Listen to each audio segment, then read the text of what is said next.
Another question. Okay, so this is a question from Latinx parents practicing nonviolence. And okay, so this is looking for more resources, tips for explaining why punishment, not corporal, more like you're not doing X, so I'm taking away unrelated Y, is not a long term sustainable tactic for eliciting cooperation from kids. The articles I've referenced so far haven't seemed to land with the particular audience I have in mind. Looking for fresh takes. Thank you. Looking for fresh takes. I don't know if you're looking for articles or for research or whatever, but I will just tell you, like from a parenting perspective, and I'm assuming that this is about raising a kid, right? A real situation about raising a kid. But let's assume that it is. Then let's just say, you know, punishment is not the right word. Okay, there should never be a situation in parenting where you're talking about a punishment to change behavior.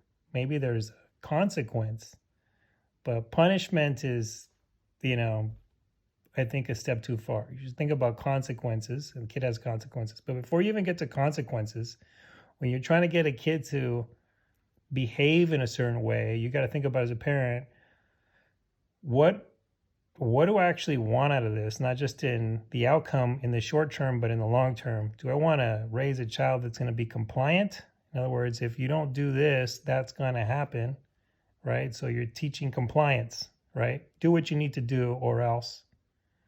Or or or do you want to go another way and maybe teach the child to be, to think, and for them to make decisions based on, more initiative based, right, on what they think, and then learn consequences that way, where they learn, and you basically structure where they think they have options and there's a consequence, but it's not about, in your terms, the word punishment or consequences, right? So I would just think about what the outcome is that you want to drive.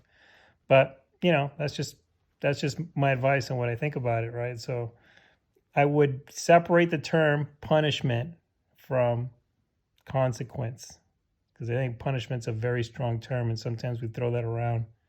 Think about what kind of child you want to, what you want this child to be. Do you want a child that's just going to follow the rules or face bad punishment or consequences, or do you want a child that's going to think for themselves?